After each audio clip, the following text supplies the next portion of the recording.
Welcome back.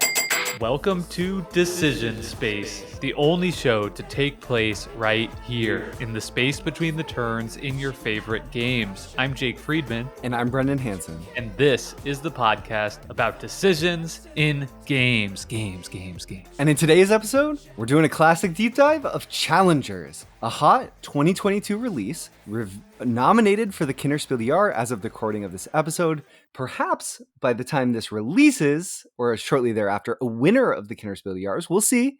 And a game that I think embodies really impressive design. So I'm excited to delve into it. It's a game that is one part auto battler, one part deck builder, one part tournament simulator, one part a couple other things that I'll talk about soon. But it's just a light gamery sort of party game that has really impressed me, has lots of novel ideas, and in general, I think we'll make a really great deep dive because it's not such a big game that we can't wrap our whole heads around it. In this conversation, we'll get to the bottom of a lot of the core mechanisms that make this novel design tick. We'll start with the deep dive in the episode, just really delve into the decisions, what this game offers. And in the back half of the episode, we'll talk a little bit about strategy. Jake and I have played this game a ton, and though we don't always delve into strategy on the show, we know it's just naturally going to seep out, and we want to share it. This is kind of a competitive style game, so I think it makes sense in a conversation like this. So stick around for the last 15 minutes or so to get your strategy tips on how you can challenge the competition in Challengers. Brendan, that's a really long way to say new hotness. Who dis? Not us. We never cover new hotness. Oh, it's so but exciting. We are today. Yeah, it's really so exciting. I think part of that is we don't normally get swept up in the hype, but I will say we're swept up in the hype. Yeah, absolutely. And without further ado, Brendan, let's jump right into our ratings and short reviews of this game to give people a better idea of where we're coming from as we get into the deep dive discussion. I want you to go first. Okay, Challengers is raucous, delightful, and offers a deceptively deep decision space given its light presentation. One part deck builder, one part drafting game, and one part card game tournament simulator, and one part auto battler. Challengers is a rare design that succeeds in seeking inspiration broadly, attempting to be many things all at once, and it delivers by presenting something more than the sum of its parts. With more than 100 games of Challengers played, I'm entranced by the fluidity of optimal decisions and builds offered by the game, accomplished by its high variance ethos and its wicked smart multimodal card designs that offer the player consistently interesting strategic and tactical decisions. Challengers is one of those rare designs that may be looked back upon as the start of something new in the tabletop game space, and I can't wait to see what comes next. 9.5 out of 10. Ooh, wicked smart. That's awesome. Wicked smart. You just slipped that one in there. You thought you would slip it by me? Okay. For me, I love Challengers, and I'm giving it a 10 out of 10. Not something that I do lightly, but definitely something that I do more often than most people in board games. I just think if I come across a game that I really love, that's a beautiful distillation of a core idea that I have trouble finding faults with the execution of, then a 10 is warranted. And I think in this case it is. I agree with you, Brendan, wholeheartedly, everything you said, and especially want to highlight the point that I think that it's so rare that we encounter something that feels like a breath of fresh air in the hobby, and also one that feels so ripe for continued exploration. We saw that with Dominion, and which kicked off a deck building craze. I'm not certain, nobody can be certain if there'll be a sort of an auto builder board game phase that comes off of the heels of Challengers' success. But I feel like there could be. And I think that in the same way, Dominion still holds up well in the larger category of deck builders as sort of like this core idea that, you know, people are still loving and playing today. And even El Grande in these kind of area majority games that followed it and is still holding up and beloved today. I think Challengers has that opportunity not only to sort of kick off something new, but also hold up over time with expansion content. We already know Challengers 2 is coming out. That makes it a classic. And it's really early on. This game just released, but I think it has classic potential. So for me, 10 out of 10. Yeah, awesome. Well said, Jake. So obviously I didn't give it a 10 out of 10. I'll save my nitpicks for the backside of the show. But I think right here, before we get into things completely, we just want to take a moment and say thank you to everyone who's been listening to Decision Space. The show's had an immense amount of growth lately, and we're so thankful to all of you who have told people about the show, and also to our new listeners who have heard about the show from someone, maybe from a friend at a board game group, or maybe online on a forum, and taken the jump and listened. We're really thankful to have you here. If you enjoy Decision Space and you want to support the show in a small way, leaving a review wherever you found and listened to it, whether that's Apple Podcasts or somewhere else, goes so far for us in terms of the growth of the show, reaching more people, and allowing us to make even more interesting content.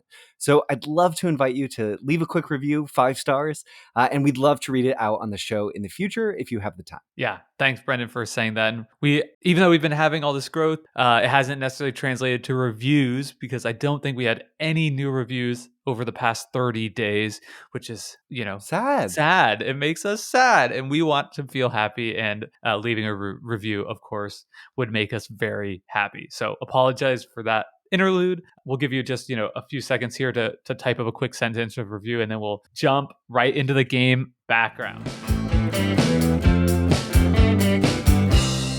Okay, so Challengers is a game released in 2022 from One More Time Games. One More Time Games is notable because they also released a game we love called Rift Force.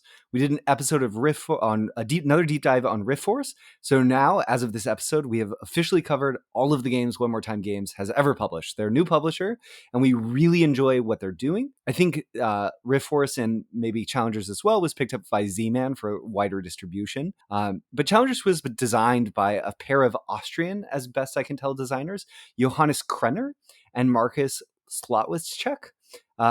Johannes has more than 10 design credits on Board Game Geek, and Marcus has more than 7 design credits on Board Game Geek. So these are sort of workhorse designers who I think it's Johannes's Board Game Geek profile that says he's addicted to creating games, which is a great way to exist, a great way to have your brain. So I just want to shout them out. I don't want to say they're clearly not newer designers, but from what I can see, Challengers is their most successful design yet. So that's really exciting for them. Check them out on Board Game Geek. And as I mentioned at the start of the show, Challengers was nominated for the Kennerspiel Byeee this year. Most notably, also in this game background section, Jake, I think we'd be remiss not to have a little bit of a discussion around auto battlers. So for listeners who don't know what an auto battler is, very recently, as of, in the last 5 years, within the video game genre of like RTSs, specifically in Dotas and MOBAs, there is this fan mod called Auto Chess. I like how in your explanation of this, you've already used like so many acronyms, like RTS, Dota, MOBA. Back up. It's acronym soup. Essentially, an auto battler is a game in which you make decisions and then you see the consequences of those decisions resolve automatically. So these started in computer game genres where players would make these drafting decisions around their teams and then watch the computer automatically resolve those battles. Then you'd make some more decisions around your team and send your units back into battle. Right. So you would pick your units and then watch them just get sent off to fight your opponent's units. The big distinction between that and the traditional real-time strategy video game would be in the real-time strategy video game, you actually can maneuver your units, right? You can like move them around, tell them to go over here, tell them to shoot over here. In this, it's just they're running into the middle and fighting each other, or in some other resolution format, because this quickly became more of like a card game type of vibe. Yeah. Interestingly, this mode of games caught on very fast. It started as a fan mod, was picked up as a real version, or a publisher celebrated release. And then iteratively, a lot of companies jumped in and said, hey, we could do that with our game, and release their own versions. So games like Auto Chess, and then Storybook Brawl, Teamfight Tactics, Hearthstone Battlegrounds, all these games came out really quickly. They had similar systems. Some key things that were tropes of the genre. You saw a lot of money that you had to spend. Sometimes that money would carry over and you'd use that money to buy new units. Sometimes it wouldn't. Challengers abstracts that system away, which I think is a very good decision. And there's also often a lot of times duplication systems. So this idea that the more units you get of a certain type of unit, you would get some benefit. So if you got maybe 3 of a certain unit, they'd all combine into a super unit. So those are some of the sort of cornerstone aspects of these auto battlers. And we mention that because Challengers is very clearly inspired by the auto battler genre. It's trying to take what's been the sort of template that's been set and adapt it to tabletop games. And I think it does so incredibly admirably. It makes a lot of smart decisions to sort of take the best of board games and the best of the genre and mash them up into something pretty new.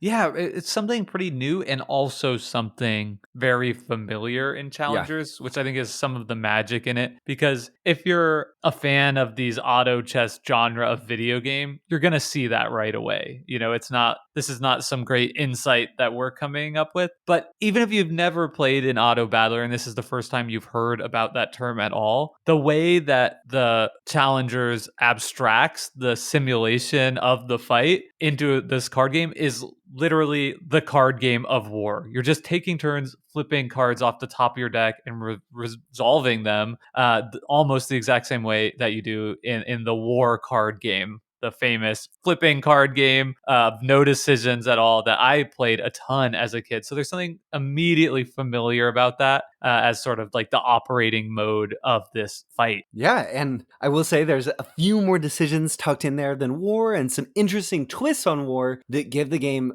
some variability that keep all of the auto resolutions exciting, which is another feature of what I think makes auto battlers compelling, is they're fun to watch. It's fun to watch your team resolve in battle, and I think Challengers has a bit of that as well. Totally. Well, let's jump into your separately recorded rules overview to help people understand a little better what we're talking about, and we'll meet you back on the other side for our deep dive discussion.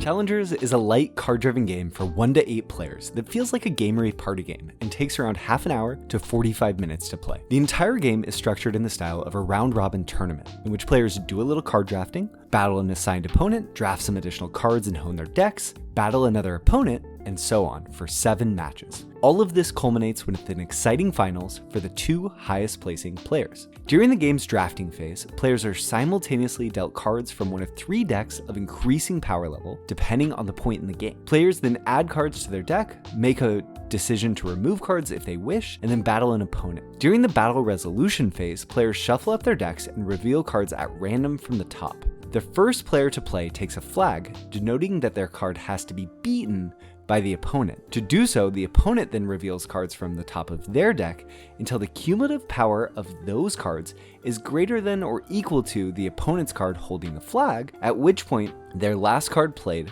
claims the flag itself. Once a card loses the flag, it's moved to the player's bench, and each bench has slots for 6 cards, but cards of the same type are stacked, meaning duplicates are highly beneficial in Challengers. A player wins a match if they're the last one to be holding the flag when their opponent's deck runs out, or if the opponent's bench is full, an additional card would need to be added to it, meaning they ran out of spots on their bench. The winner of one of these matches takes a trophy which provides a variable amount of victory points based on the round, with the points awarded scaling up as the game goes on. Mostly these battles are resolved procedurally in a minute or 2, but a few cards allow for simple but impactful decisions mid-battle. The lion's share of impactful decisions, however, in Challengers come during the drafting phase, where players have to carefully search for synergistic combos to carry them to the finals. The last match played between those 2 highest placing players throughout the whole tournament. The winner of that match is then crowned the champion.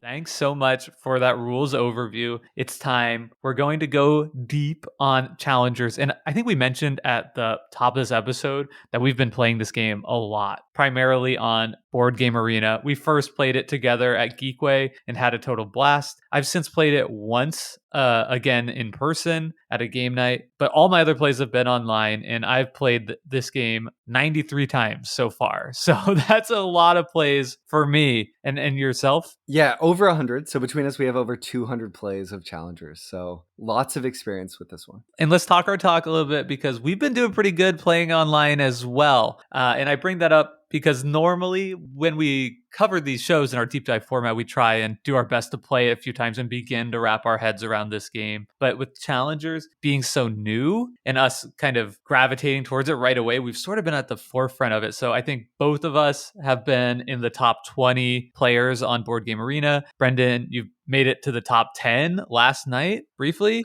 And Yeah. Well, top 20 again last night, but Okay. I've been top 10 previously. Yep. And we have two other players in our Discord, Watno and Carcassonne Hater, who have been ranked number one on this game. So we've been really kind of using our Discord as a little brain trust to really try and get a hold of some of the strategies and understanding what's going on underneath the hood of this game, even more than we're normally able to do. So I just wanted to highlight that because I just think it's really cool. Yeah. And hopefully that informs some of where we're coming at in this discussion about the game. But we're going to start like any classic deep dive episode and characterize the decision space of Challengers overall. So one thing we always like to start with is size and depth. Jake, this is a really interesting question for a game like Challengers because it presents itself as being a very simple game.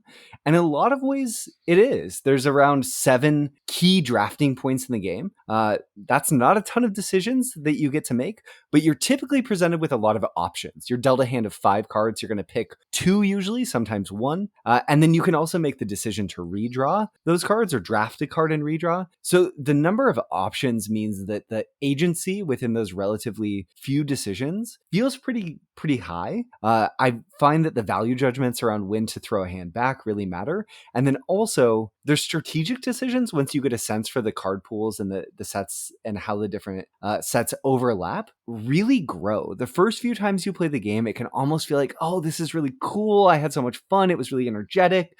But is there really that much there? And the more I've played, the more I feel, yes, there's a lot there. There's a lot of considerations to make when making a decision in Challengers. So while it's not the most massive decision space overall in terms of depth, it's deep enough to keep me engaged and interested and excited about making these relatively simple decisions. Yeah, well said. I think that Challengers is a classic high skill ceiling, low skill floor game. And I think that those games are probably more often than not going to be games that have a small decision space, a really manageable number of choices, and kind of a specific set of choices and considerations when you're making those. But then those choices turn out to be much deeper than they appear at first blush. For me, I think it's an interesting question. It's a really interesting case study for this, but I think it's quite clearly a small decision space game with a tremendous amount of depth to those decisions. Yeah. Yep. And then we always like to talk about the type. So do the decisions grow out through the course of the game? Are they waxing? Do they shrink over the course of the game? Are they waning?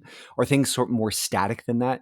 And I think with the case of Challengers, this is a drafting style game, which ultimately means for me that this is a waning decision space game, if only because strategically early on, you're trying to stay flexible and leave options open for yourself. So you're trying to make, you all start with the same base deck and you're trying to make early decisions typically to keep your options open as much as possible. By the midpoint, you're hopefully narrowing in on a deck sort of archetype that you're aimed towards. And by late game, there's a few things that you might do to shift what's there in terms of your deck. And you can lock into really strong, powerful pairs in the late game that can jump into your deck. But for the most part, the number of viable builds has sort of shifted and waned down, especially in the mid game. Actually, in the late game, there's lots that you can add to your deck typically because the cards are just so strong that you're getting that if you get one or two, if you get a pair or if you get a really strong single card, you can usually find room for it. But overall, I think there's a waning feel to this game, especially when you've played it enough that you can appreciate when the card pool of certain cards has really shrunk and you need to pursue other options. I agree with you that it is a waning game overall, but it is, I think because the decision space is small, the amount in which it can wane is much smaller than a waning decision space game with a bigger decision space, if that makes Yeah. sense. I think what I'm trying to say is like, yes, it's waning, but traditionally, when we think of a waning game, I might think of a game that starts out with like a lot of different choices. And then over the course of the game, it goes down to none. Where Challengers, it feels like a game where you start off with very few choices and then it wanes down to fewer, but still some choice, right? Yeah. Like the whole thing is sort of dampened to make it feel like a more like tightly compact type of waning than we typically see. And I almost might have just convinced myself that it's actually dynamic too, Jake, because sometimes you kind of have that waning structure where there's no chance you're going to pivot to a new deck in the mid to late game. But other times, if you don't bring something together by the time you're in deck B, really in the mid game, you can end up completely pivoting. And other times, you'll end up going into deck C, picking one card, and realize you can totally shift your strategy, take out a whole, maybe you have a cut turn, a decision point where you've added cards to your deck and you're going to cut some cards, and you cut, say, 6 cards, 8 cards, and really shift the identity of your deck. So I think there's lots of different ways in which Challengers can play out that make it feel pretty dynamic. Yeah, okay, you've convinced me. Okay. I think Great. so. I think so. Okay, but sweet. I still think what I said about it feeling like The walls kind are of like a closing in. muted version of that is true. I think so too. Especially the limited nature of how many cards you actually get to add each time. Though I will say, one of the things that I love most about Challengers is, given the relatively short length of the game, your deck can transform dramatically. And I just want to highlight that that's a fun thing about this game. Let's talk about clarity, Jake. This is where things get really tricky for me, because I think the better I get at this game, the more I feel like unsure at certain points. Things that once seemed like, okay, this is kind of an obvious pick here. Okay, let me give it an example. Early on in playing Challengers, we sort of developed a heuristic as a little Discord community that if in your first pack you get a pair, you just always want to take Slam the pair. The pair. And now that I've played it more, and I'm realizing that, okay, not all of the level A cards are created equal, that there are times when, actually, I want to go for one of these cards like Vendor or AI, which are notably above the regular power level of other cards in that set. And then for a while, I was like, okay, so I slam these. And now, as other people, the larger community, has started to realize that these cards are really strong and everybody's trying to take them. My opportunity of doubling up on those later on is less likely than it was at one point in the meta. And now I'm kind of back to like, maybe I just take this pair. Right. Yep.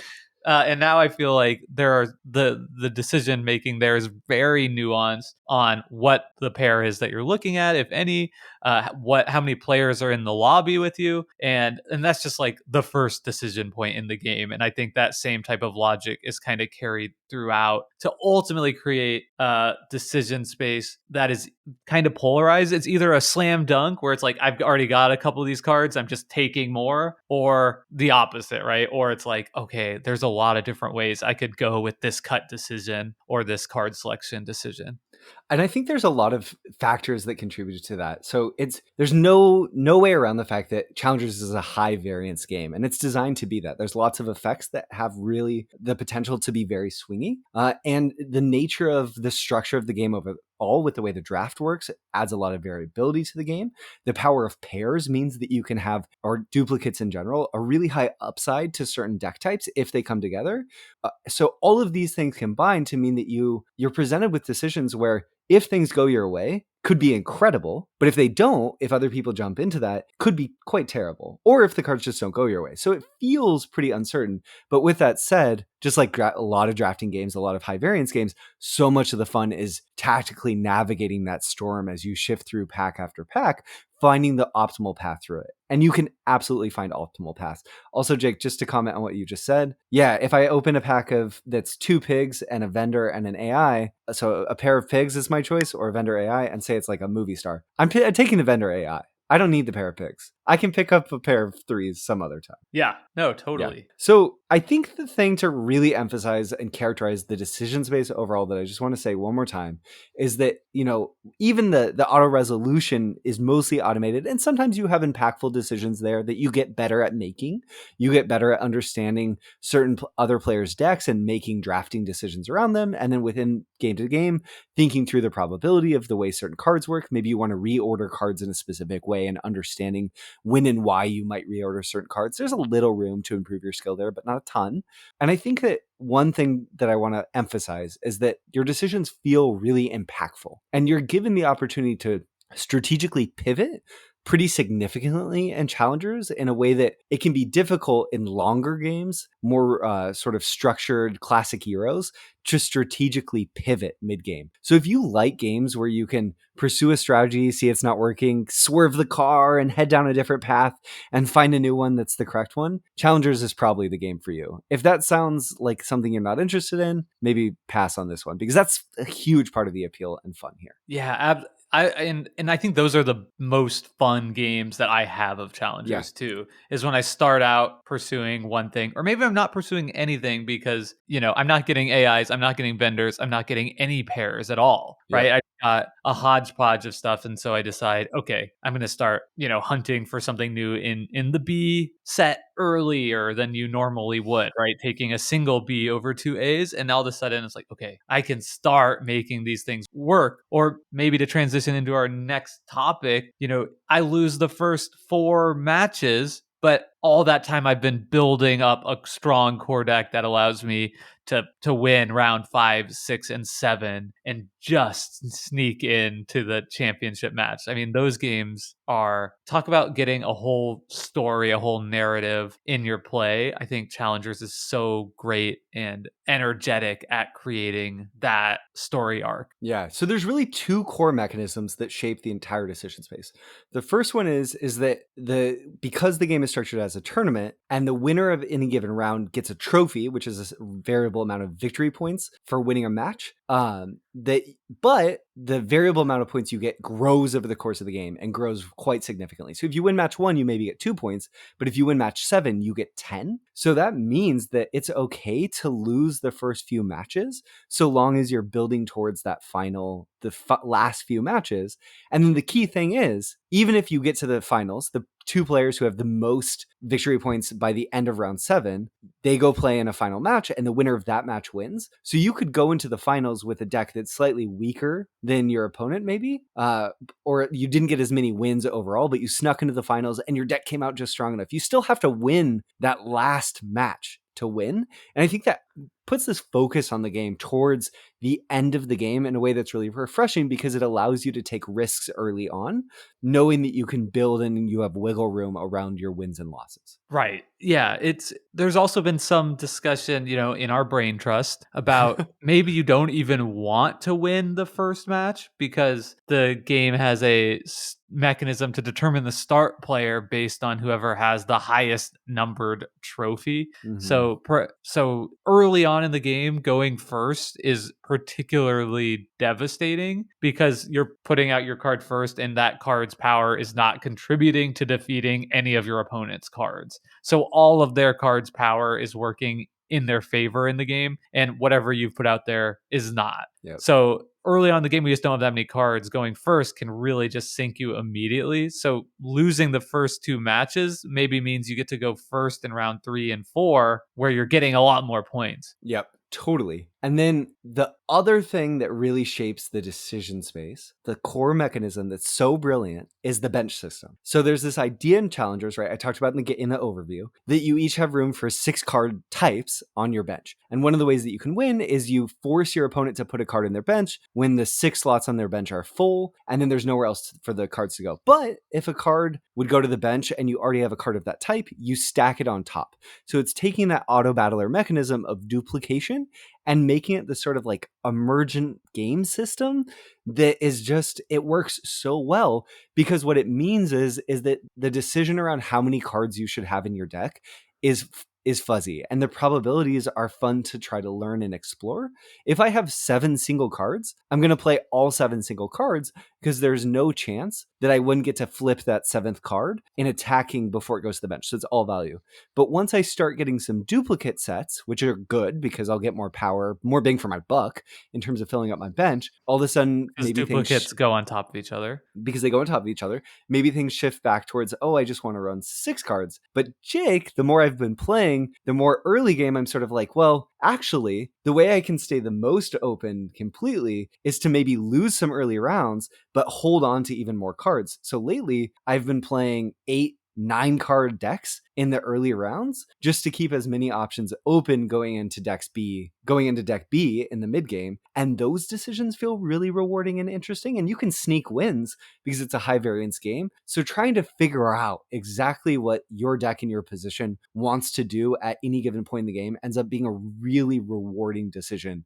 The more you practice, the better you get at, because you're dealing with these big fuzzy probabilities that are impossible to solve and interesting, in part because of the way that bench system works, and in part because of the way the deck, the battle resolution system works, where it only matters what the last card your opponent hit your flag holder with, because that becomes the starting card that they hold with, which has all sorts of like fun on the edge of the horizon of your brain consequences that are like an interesting puzzle. There's all kinds of really, really interesting fuzzy decisions, and I agree.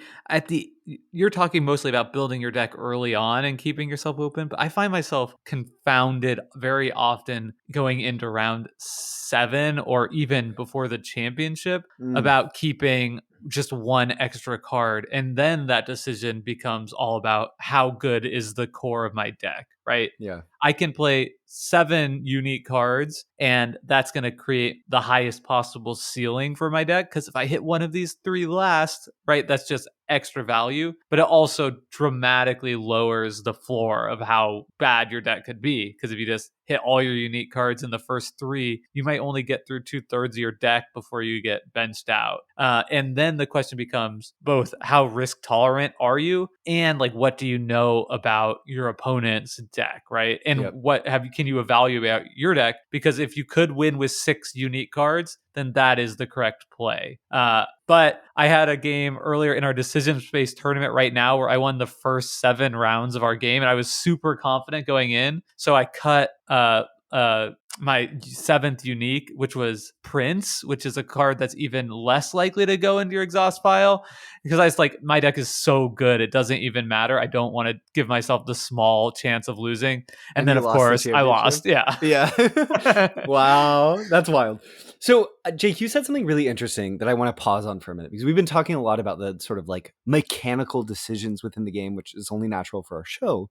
But you said, well, it depends on how much you know about your opponent's deck. And when we played Challengers in person, one thing that I loved was that if you finish early, or even just playing at the table, you know, you're all going to your little separate lanes where you're going to have your matches. You can kind of look at what the people to the left of you are playing to the right. If you finish early, there's the potential you could even do what's called scouting. So scouting is something that I think is a very what's it called, Jake? What is the word I'm looking for?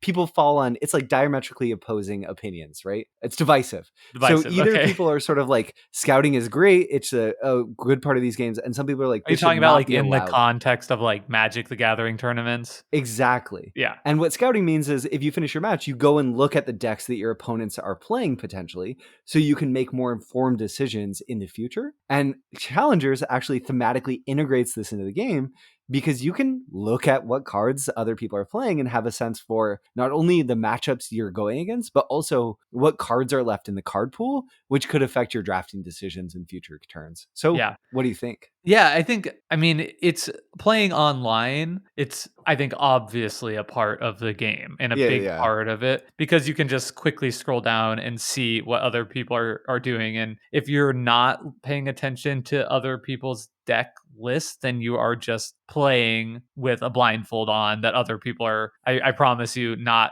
choosing to blindfold themselves as well.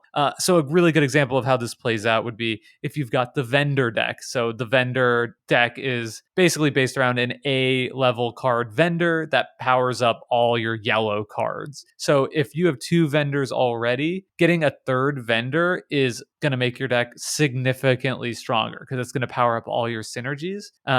So that might make you want to dip back into the A cards when instead you could choose to pick a single B card, or the round after that, you could either choose to draw 2 more A cards or 2 more B cards. And if you're looking at all the decks and both of the vendors are still available, right? They're still in that draw deck, then going back for is almost certainly the right decision. But if there's one other, so we know there's 4 of each card unless it specifically says otherwise. But if one of the vendors is already in somebody else's deck, or God forbid both of them are in somebody else's deck, and Get you out of vendors. are going back to the A deck looking for more vendors, don't know what to tell you, bud. It's not going to happen for you.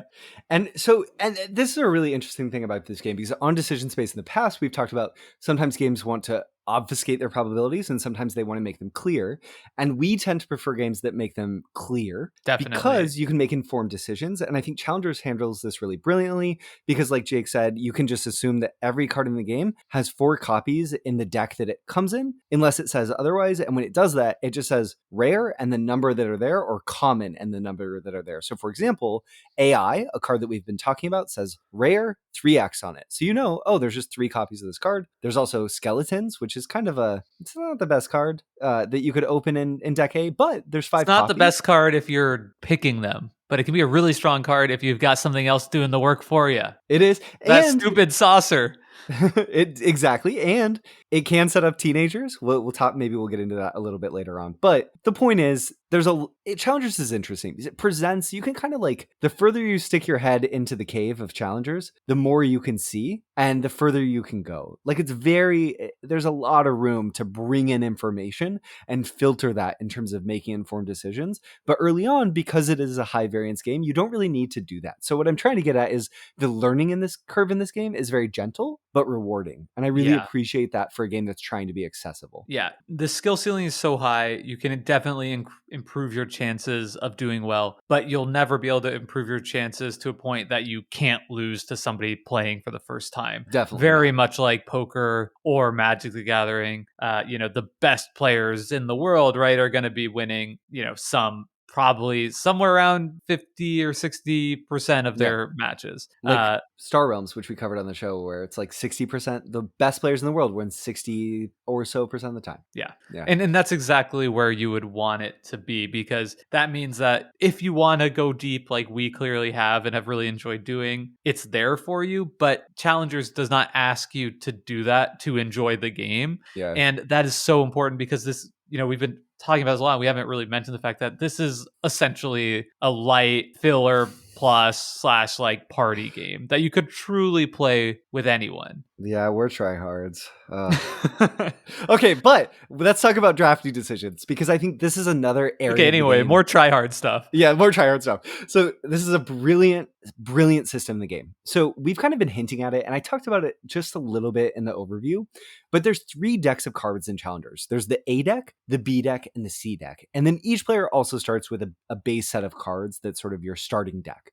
So at the start of the game, and there's 7 rounds in Challengers, right? So at the start of the game, everyone just draws 2 cards from the A deck. In round 2, everyone draws 2 cards from the A deck. But in round 3, the player is given a choice. You get to make a decision around drafting. You can draft from deck A and take 2 cards from, you'll be dealt 5 cards from the A deck. You can pick 2 of those, or you'll be dealt 5 cards from the B deck and you can pick 1 of those. Then in round 4, you get another decision. You can draft 2 cards from the A deck or 2 cards from the B deck. And then in round 5, no more decisions. You just get 2 cards from the B deck. Round 6, another decision. Do you want 2 cards from the B deck or 1 card from the C deck? And then finally, everyone gets dealt 5 Cs, and you pick 2 of those C deck cards to add to your deck, or maybe just not add at all and cut them.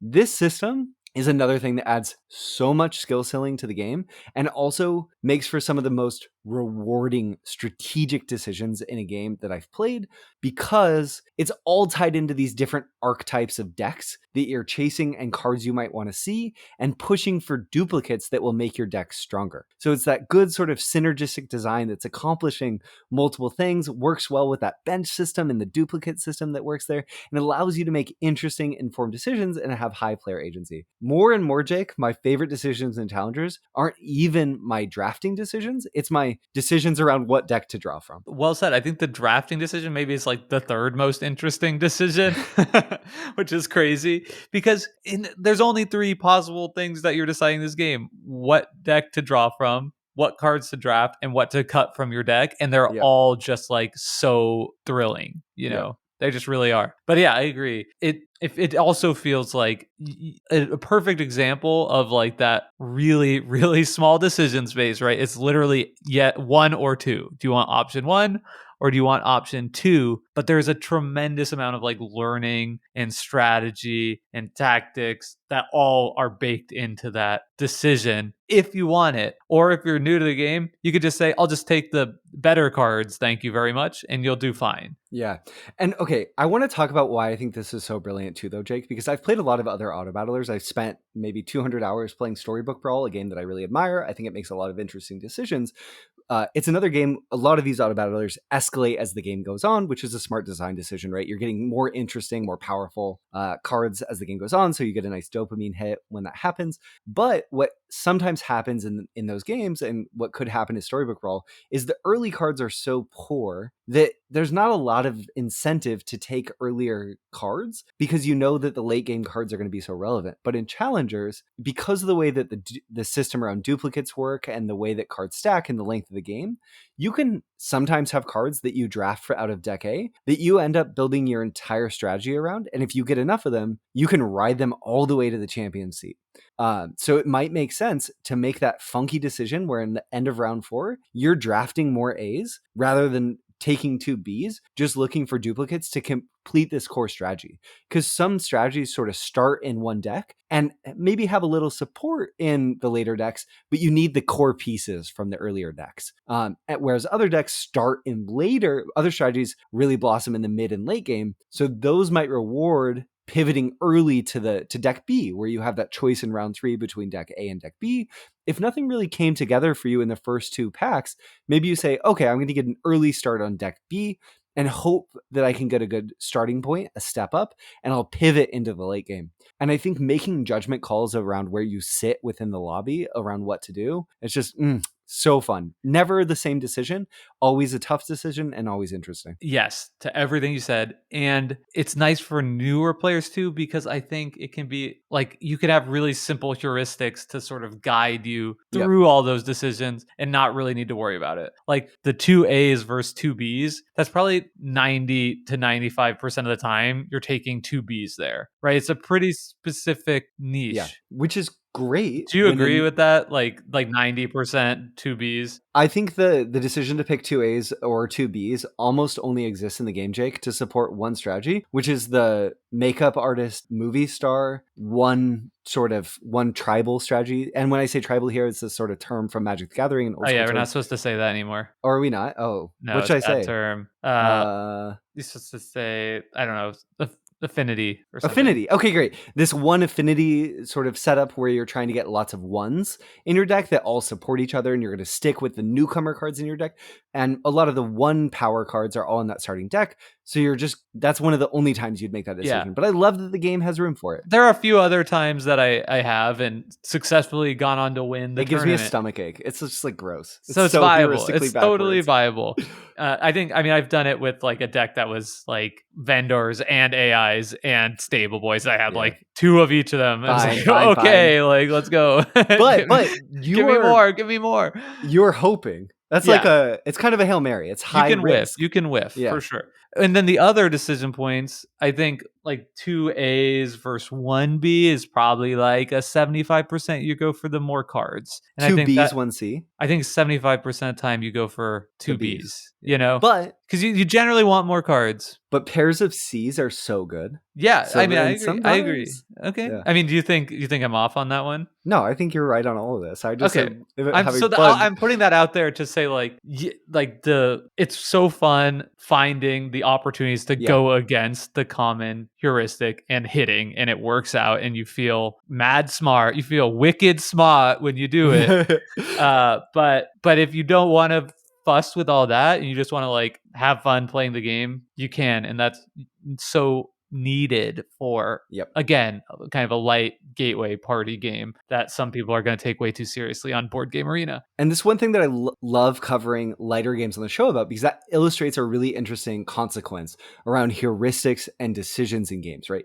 So you have these decision points where 75% of the time you should make one decision, but 25% of the time or so, the other decision is right, maybe 10% of the time. That's how you make a rewarding decision space, right? And that's how you make a fun game to play, because most of the time you can kind of autopilot that decision. But when you get to that key decision point where it's a judgment call and it's tough, maybe around 25% of the time is right. So that's, if you're designing a game, that's something that's good to think about, is how often should you break away from a heuristic branch and go the other direction in your game. Also, for clarity side of things too, the variability in this game is so crazy that it takes a lot of plays to understand, am I making the right decision here? Because you can absolutely make the right decision and then you just whiff big time. And then you're like, well, I guess I should always just be taking two Bs over two As every single time, until you play way more and start realizing, okay, like I actually hit it there, and it was definitely right, and now I feel like I'm learning something. But you're not the game's feedback is not going to be crystal clear, super direct. In high variance games, you have to accept that you will make the right decisions sometimes and not be rewarded for them. Okay, so the final system that we really need to touch on is the battle resolution system, right? That war type system, claiming the flag. When you claim the flag, all the cards stack up. Okay, not a lot of interesting decisions here, so maybe on the show it's not going to be somewhere we focus, but there's brilliant design decisions here. It's fast, which is a huge bonus when you need everyone to stay synced up because of this superstructure of there being a tournament and wanting the rounds to be in pace. You don't want too much variance and you want it to move quickly so everyone can stay synced within the tournament and the rounds can fire fairly reasonably. There are also just enough meaningful decisions that it stays fun. There's no computer here to automate what's going on. And because humans are doing it, like it would if it was doing what sort of the computer games expired. If humans are doing it, you want a reason for them to be flipping cards beyond like, okay, let's just resolve this and kind of like mind numbing. And I think the amount of seasoning the designers have added here is just enough to keep it fun when you're playing, because you get to make interesting deck efficiency decisions. Typically, oftentimes these decisions are cards like Juggler that say, look at the top 3 cards of your deck and reorder them in any order, or cards like Sailor that say, look at your entire deck and put one at the bottom. Oh, and also you don't have to shuffle your deck. Boom, amazing design. I was going to say that is a genius decision, because talk about something that has like a big variety on different times. Somebody's going to shuffle it like a couple of quick shuffles. Somebody's going to pile shuffle it every single time. Somebody's going to shuffle 20 shuffles. So just like, no, we're not doing any shuffling at all. Don't shuffle your deck. It's probably one of the smartest design decisions for pace of play ever. And here it doesn't matter, because you're not making a decision about what's going to come next anyway. And it's so fun because you just get to like make these decisions that in many other games would just be mind-bogglingly broken, but here just make for strong, interesting cards that work well within the system. I like this shake. I will say there are enough decisions here that I have punted many times. You can mess up the sequencing for sure. Also, the more I play, the more fun I have trying to figure out what cards to sequence next when I'm playing one of those juggler decks where I sort of look at, okay, what cards are on the opponent's bench, what is likely to flip in their deck, and how can I best stack my deck to probably combat it as efficiently as possible.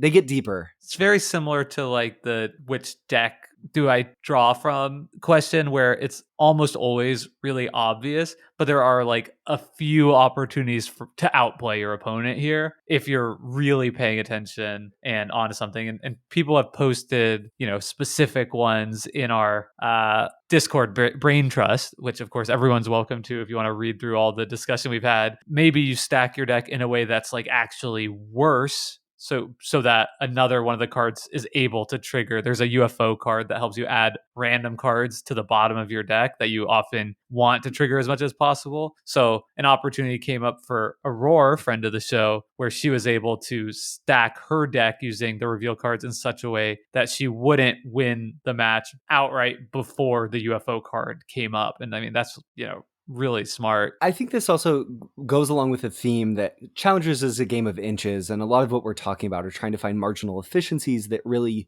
increase your chances overall of having a shot at that champion match and increase your chance overall once you get there of winning it. And I think that's compelling and fun. This kind of reminds me of like all the way back to our like Magic the Gathering episode where like high level Magic the Gathering or poker is about like the marginal efficiencies, right? It's like what is my sequence here to take my chance of winning this match from 1% to 3%? Yep. And in most cases, I'm still just going to lose. But, just finding like the small, finding your outs and playing them to your best ability. Like that's the type of efficiency we're talking about here. And Challengers is cool too, Jake, because often you're offered the choice of, do you want to play the safe strategy? Do you want to just take some vanilla cards that will offer good value and consistency? When I say vanilla, this is just like this is a 7-power card with no effect printed on it.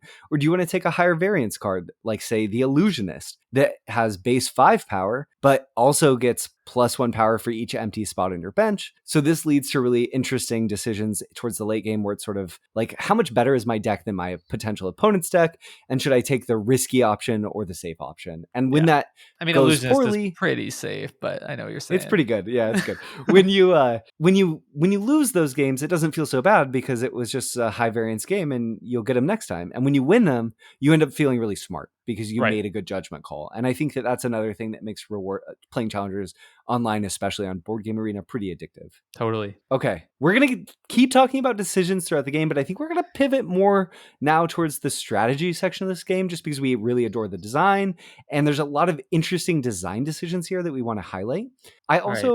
Can we title this section "Beat Your Friends at This Silly Little Party Game"? Yeah, exactly. How to have fun while trying harder than everyone else. Yeah, at your friend's expense. Great. I do want to plug that I early on in Challengers, when I was playing it on Board Game Arena, I wrote a baseline heuristics article that I called 8 Tips to Challenge the Competition in Challengers, and that's published on DecisionSpacePodcast.com.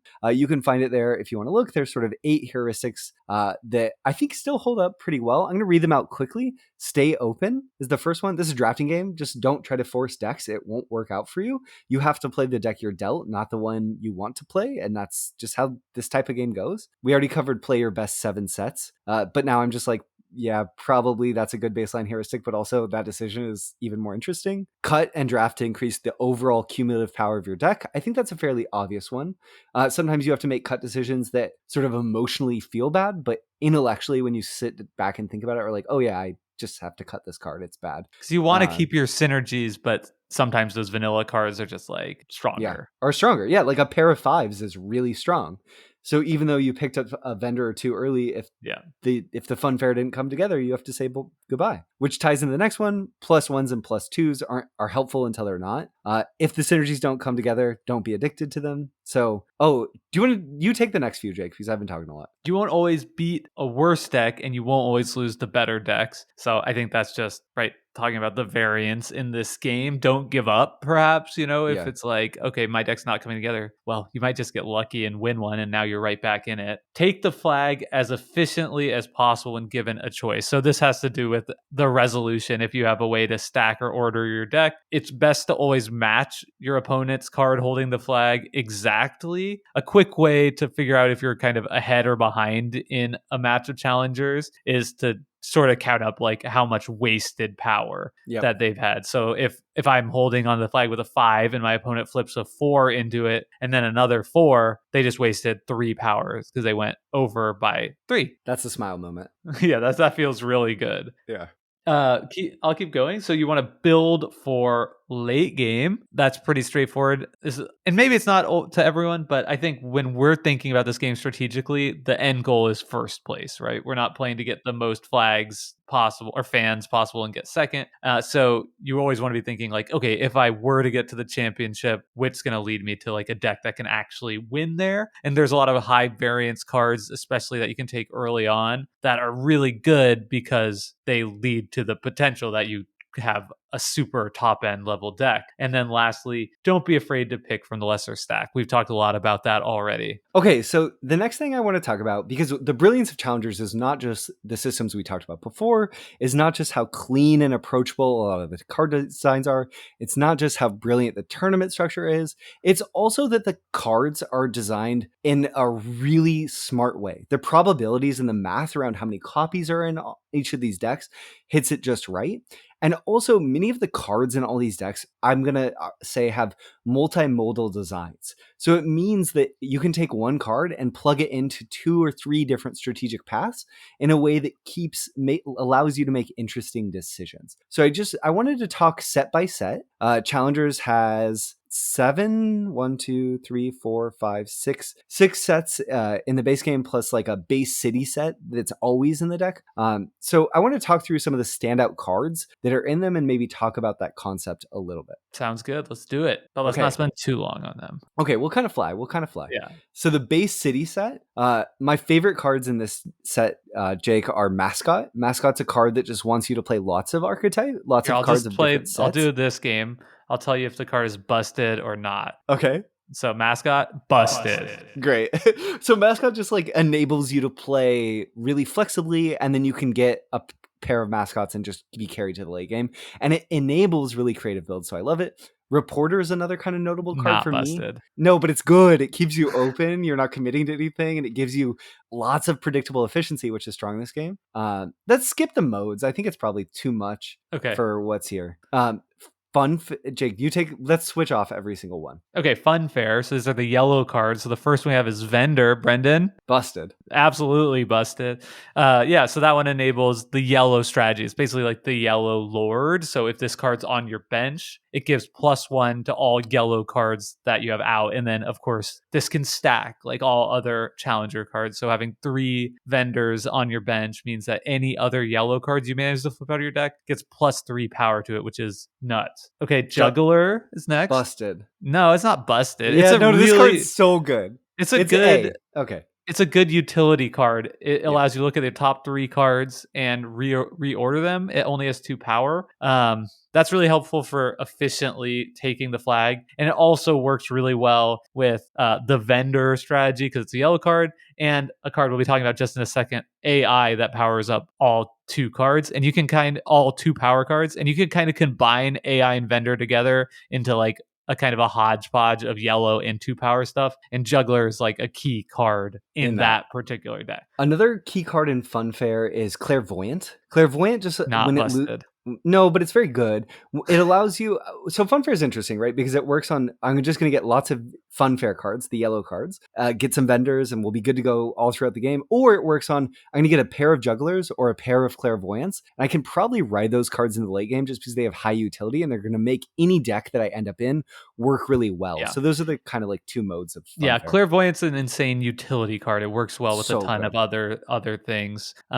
Like certain cards you want to make sure they hold the flag, and Clairvoyant's really good at helping you get your math just perfectly right so that those cards are able to do that and then activate their powerful effect. Also, it's so good you have to worry people will steal it from you, so it's pretty good. It's good. I mean, yeah, but people just like yellows in general. Anyway, Outer Space. These are the red cards. AI. Busted. Okay, so AI is a 2 power card that says whenever you play a 2 power card, it gets +1. But in Challengers, bonuses and synergies stack. So your first AI is a 2 power card. Your second AI, as long as it doesn't come out at the exact same time, is a 3 power card. I just told the people this. Did you? Okay. I just said that stacking with.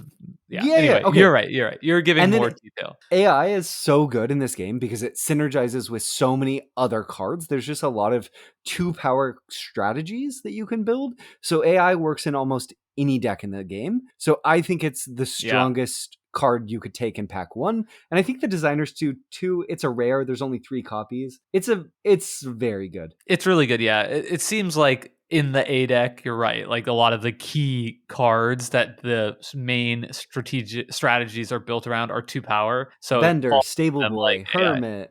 Movie star, film star type of stuff. Yeah, good. all good. Next one. UFO. Busted. Okay, so UFO is this really cool card that comes in deck B that allows you to add 2 cards from deck A without looking at them to the bottom of your deck. So this is the only card, one of the only cards in the game that allow you to draft more cards and see more cards and potentially get more duplicates. So if you get one of these early, or if the Challengers gods look upon you gracefully, a pair of these early, you can pull together some really disgusting sets of cards that can just overwhelm the opponents. It makes for really fun games too. Yeah, I totally agree. It's a really fun card to have in your deck too, because it's fun to see like what you got added. It's Yeah, like you're yeah. playing the lottery every time. It's just a really fun card, and It it's tends super good because just anytime you're adding a pair to your deck just gets so much better, right? It's not like just that one card better. It's like a cumulative effect, like we've been Yep. talking about. So the fact that UFO can passively add pairs of potentially powerful cards is insanely strong. Like hitting once or twice can just put you so far ahead. Yeah, if you're playing Stable Boys, which is a card we'll talk about later, and you hit more Stable Boys, it's just very, very good.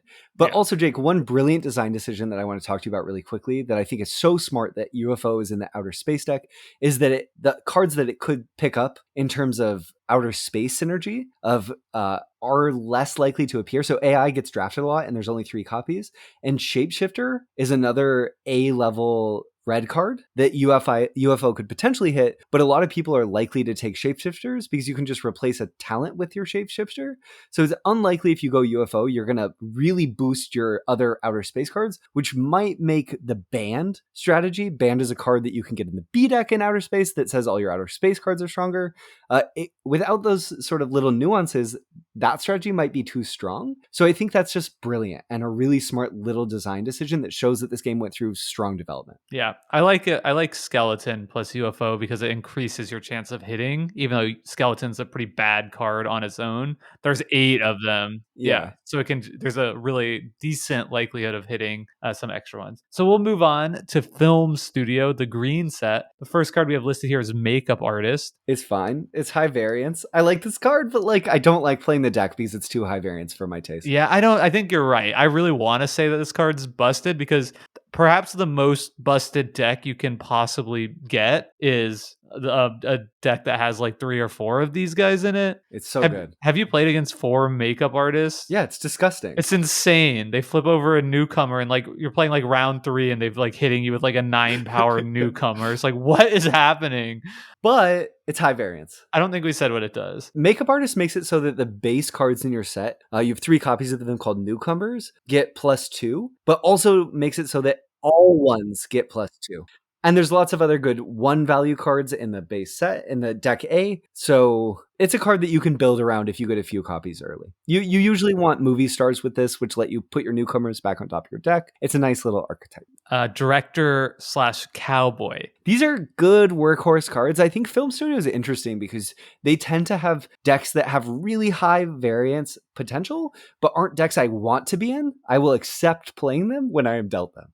I disagree. I think Cowboys is absolutely busted. Do you want to say what they do? Cowboys a 3 power card, and when it wins the flag, the top card of your opponent's deck goes into their discard pile. So it's like one of the highest variance cards, but it enables your deck, having just one of these or 2 of these deck enables your deck to beat far superior decks by getting a little bit lucky. If things aren't going together for me in deck A, I will, and the Film Studio set is in the game, that's one of the cards I'm looking for. It's like, okay, I don't have anything going for me, so I'll take 1 B card. It's like UFO and Cowboy are the first 2 cards that I want. Because I think, if you get 3 Cowboys in your deck, you could just win on that alone. Yeah. So Director is another sort of combo card to that because Director makes your Film Studio cards, your green cards attack for +1. So they go really nicely together. It's fun to play this deck. I really like it with Clairvoyant too. There's some really good synergy there. Okay, the next set is Haunted House. These are the oranges. The standout card, I think the best card in this entire set, is called Teenager. Teenager gets +1 for every Haunted House card already on your bench. And the reason it's so good is because there's another card called Necromancer that lets you put it back on top of your deck. So that's one of the sort of archetypes that you're going to play with this. There's also... Oh, is it busted, Jake? No. No, this is okay. This is definitely not busted. I started on this strategy feeling really down on it. I refused to play Haunted House, but then I realized no one was picking up skeletons, so I could get lots of copies early. Like if I'm going into picking deck from deck B with 4 skeletons, I feel awesome. And then Teenager's just great. She's awesome. She's fine. The problem with Teenager is that she's basically Vendor in reverse, but it's a B card instead of an A card, right? It's kind of powering up the same amount of power, but you have to use a B slot to get it. Yep. And it's really good with Necromancer, but the problem with that is Necromancer is absolutely busted. So everybody's Everyone taking takes it. Necromancer. So it's really hard to get the Necromancer specifically with teenagers, because if I'm in Stable Boy, I super want it. We didn't talk as much about Mascot, which is another really strong card. There's just, like we said, there's just a lot of really powerful 2-power cards. So Necromancer goes into almost anything. So it's hard to like bank on getting them with your teenager, especially if you're likely to have a hand that has both of them in it. The next card that is worth noting in Haunted House is a card called Butler or a card called Vacuum Cleaner. Both these cards have sweeping effects, so they clean off your bench. They allow more cards to come out. I find these are not cards I want. They stand out. They're notable. I had to mention them here. Play them if I get them. This is another high variant strategy. I prefer not to play these decks if I can help it, but when these decks fire, they can be incredible. Yeah, I feel like I'm always losing to these decks, but I just don't. You never win with them. Yeah, I don't understand exactly. like the big deck strategy. Like I just don't understand how to build it, like when I should be going into it. Vacuum Cleaner is a little more straightforward. Sometimes it's like you can just add that and feel pretty safe. But yeah, I don't know. When you hear someone about a strategy say, I always lose to it, but I struggle to win with it, that's a great sign that it's a high variance strategy, right? Yeah. That's a clear tell. And if you're ever playtesting a game and you get that feedback, that's something that's important to consider too. If you hear that. Okay, the next set is called Shipwreck. It is a purple deck. Let's talk about Shipwreck, Jake. Yeah. This is a weird set. It's a weird set because it feels more like a utility facilitator set, right? Like there's some cards that are fine in other stuff, but there's, unlike all the other ones, there's no like purple enhancing card. There's no card that just enhances all your other purples. So there isn't like I'm all purple deck that really makes sense in the same way that you can have just like insanely all orange, green, yellow, red decks. But with that said, there are some really strong cards. So one of them is called Sailor. Sailor is a deck A card that we already talked about it. You look at your whole deck, you pick one and you put it on the bottom. Even just one copy of Sailor can ensure you have a very strong early game because it allows you to play a 7-card unique deck for longer, and it gives you just a lot of efficiency in terms of sequencing. I'm very partial to this card. I think it's strong. It's not my favorite, and it's not super strong in multiples like a lot of cards in Challengers, so it's a little tricky to play, but I think it's quite good. Yeah, I agree with you. I think Sailor is a card where it's like when I have one, I'm happy with it, but then sometimes I fall back on the heuristic where I just start taking 2 and then I'm like, wait, I don't know if I even need 2 of this card. It doesn't really like have a beneficial stack in the same way. What about Submarine? Submarine is a polarizing one in our Discord Brain Trust, I think. It started out that people were really high on it, and then I think people started slamming it. And then it's definitely a card that I think you need specific circumstances to make sense in your deck. Because if you're just adding it into a deck that's already really good, chances are the way it works is when it comes into play, you remove the bottom card of your deck from the game. And if it removes a 5-power card, then all of a sudden your 9-power thing became a 4-power. But it goes really well with Sailor because the Sailor puts the Submarine on the bottom. So if Submarine's your last card, it can't eat anything. It's quite strong. So Shipwreck is weird. And we have one set left to discuss, which is Castle, the blue set. And we'll start off with Stable Boy as one of the key cards. Okay, so Stable Boy is a very powerful card if the deck comes together. Jake, is it busted? Oh, yeah. No, Stable Boy is just good. But Stable Boy is an interesting build because it wants lots of 3-value cards that are vanilla. So meaning they don't have another effect. So if this one comes together, the high is quite high, but it can struggle to play in the late game if you really commit to it. I think it makes for lots of interesting decisions, but I tend not to play Stable Boy unless I feel forced into it. Brennan, what if I told you all of the best B cards were 3-power? Necromancer, Cowboys, and UFO. It would definitely help some, but it might not be the whole kit and caboodle. All right. And then we have Blacksmith. Blacksmith is another really cool card. It's a B card. It powers up all of your base level cards, which are called the city set. Those are your starter deck cards, are all city. So this powers up those. And one of the interesting things about the city set card is you can find duplicates of those two in the set. Talent comes in deck A, Dog comes in deck B, and Champion comes in deck C. So it can create a really powerful synergy. I think I like drafting pairs so much that I'm like doing it too often with the city cards. And like, I mean, how are you going to pass up on Dog when it makes a set? And then I find that Blacksmith isn't always where you want to be at. And here's why. Those city cards don't synergize with themselves. They're all vanilla cards. So a deck that really leans in heavily on Blacksmith is super reliant on Blacksmith coming out early. And if it doesn't, you're just dead. Yeah, I agree. When this deck really pops off, it can be very good, but you really have to draw into a line where it's clear that this is the deck you're supposed to be in, and then to really run towards it. It should not be one that you're kind of angling for. Yeah, the basic cards are the ones you want to be cutting first too. Yep. So it's difficult to like figure Stay out in. early enough that like I'm going for this, because it's relying on a specific card that you're not getting until round 3 at the very earliest. And even then, if you're just having a bunch of basic cards in one Blacksmith, you're probably getting your butt kicked there. So it's kind of like a late game build, and it's just putting all of your eggs in one basket. With that said, though, it does work well with Reporter, that other base set card that I said was neat that Jake said he didn't like, because it lets you search for your blacksmiths. So that's pretty good. The castle's another interesting one, kind of like Shipwreck, where there's no one card that boosts all the other castles. So it's really about how can you make, these are supporting cards that are typically strong in pairs or more. There's a nice sorcerer card that gives you some sweeping. Knights can be a good comeback card. Those are cards that fit well in any deck, because they're just always going to be solid regardless of the synergy you're going for. I think this set and Shipwreck goes to show that they were really thoughtful in trying to create a decision space for drafting that meant that you'd have a high variance in the types of decks you're drafting. So if you didn't have sets like the Shipwreck set or the Castle set, you'd almost always be going for those highly synergistic builds where you're just trying to get the same sets of cards. And that's way less interesting than having to make decisions where you're building cards from this set and this set and that set, and it gives you a higher sense of variety.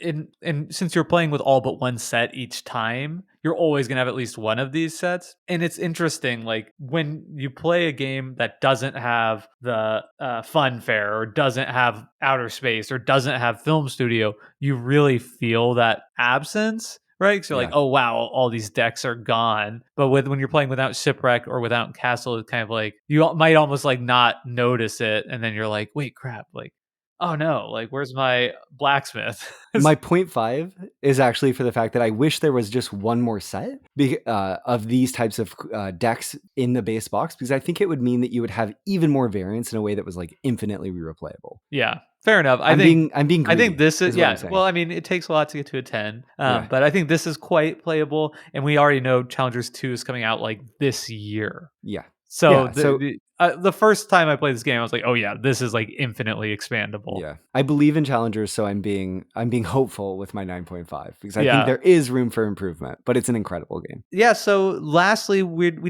talking about all A and B cards so far, because those are the ones you're kind of building decks around. Anything that really stands out in deck C, I guess I'll call out one specific card. For me, there's a card called Villain, which is notable that it's the only base 10 power card in the game, but it has a really drastic drawback, which is that you have to put an random A card on top of your deck. But because of what we were talking about before, where you want to try and like efficiently kill something to take the flag, Villain poses a real problem where it's hard to get up to 10, and it's always going to take more than one card unless you have Villain yourself. So you're not going to be able to kill it typically super efficiently. And a lot of these really the strongest decks in the game with Vendor and AI, that requires like having these cards in your discard pile first. So if somebody starts Villain and you run into it with like vendor, AI, talent, something else, like you've given up so much power because it all had to be spent at once to beat that card. So it's like a really cool card that sometimes you could just pivot into if you just throw away everything to just grab 2 villains and play like 4 uniques, and all of a sudden you're in a totally different deck and you're just smacking somebody. I will say when I'm playing skeletons, I like to look for a villain if I only have 4 of them and I know that not many other ones are out there, just because sometimes you can get really lucky and hit something that you already have, and it just feels amazing. That is a moonshot for sure. Yeah, totally. But it feels great. I think for me, the big thing with Deck C is just pairs are incredible. If you can pull together a pair of Deck C cards, almost any of them fit in any deck. And then there's some fun decisions ones. Decisions around other ones in singles. Like we talked about Prince. That's one where on flag loss, it just goes straight to your exhaust pile. So it works in almost any deck, but can make for tough deck building decisions. I really like Bumper Car, which is just Juggler, but 6 power. I find that having the added efficiency leads to lower variance. And in general, when I'm trying to win over and over and over, I want lower variance, powerful cards. And Brendan, to close out here, I guess before we do our closing thoughts, do you have any favorite decks, things that you just, when it comes together, you're extra happy? Teenagers with a bunch of necromancers, when the haunted house deck, and then you've just slipped in vampires, which let you make it a zany combo that kind of loops.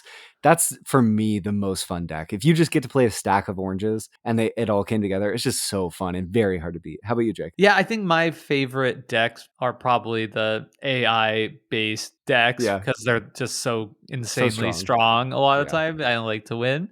But I think particularly if I compare 2 AIs with 2 vendors, or sometimes if I see an AI and a vendor in my starting hand, I just take them both without even redrawing to try and find the double, because I find that those 2 decks just pair together so well, and it helps keep your option open about, am I gonna, if the vendors come up, I'll go that way. If the AIs come up, I'll go the other way. So I love being there, and it's fun. And then if Juggler comes out, Juggler works with AI, it works with vendor. Perfect. It also lets you draw AI or vendor earlier. It's just so good. Yep. So I think all in all, that's a really great place to leave it. I'm very excited for Challengers 2. It'll be really interesting to see what kind of games Challengers inspires. And I think I encourage you, Challengers is very easy to learn. If you have access to Board Game Arena and you're interested in playing, I really encourage you to give it a whirl, even more so than some of the other games we've covered on the show, just because I think there's a lot to learn, and you'll learn a lot from playing one game of Challengers about its sort of design ethos. Yeah, I'll kind of conclude by saying I totally agree with that. Typically, we play most of our plays asynchronous for the show, and Challengers is a big exception to that. Almost all of my plays have been live on BGA, and the game just loses so much energy played asynchronously. That's like one of the few games I would say, like, don't bother. I mean, it's fine, but it's just so much better live. And you can play this game live in 20 minutes on BGA, which is great. It's probably, closer to an hour in person. But yeah, so being able to get that game in, a whole game with like 8 people in 20 minutes is just a ton of fun. Yeah. If you are still here, I'm just going to remind you one more time, thank you so much for listening to the episode. We hope and know you enjoyed it. Leave us a review. If not, until next time, you can find more Decision Space by checking out the link in our show notes. You'll find our Discord there. Come discuss this episode with us. Tell us your thoughts on Challengers or any of the other games we've played. We'd love to hear your thoughts on this episode or any of the other ones you've been checking out. You can also find more things Decision Space on decisionspacepodcast.com, or check us out on Board Game Geek and just Google Decision Space Podcast Board Game Geek, and you'll find our blog there. Leave us a comment if you have thoughts on Challengers or anything else that you want to pick our brains about or leave us feedback on. We'd love it. And until next time, thank you so much for listening. Oh, Jake, who do you have to thank for our intro and outro song? Oh, we should thank Hembry for their song Reach Out, which we use as the intro and outro for this podcast. Thanks everyone for listening, and we'll catch you next week. Bye. Bye.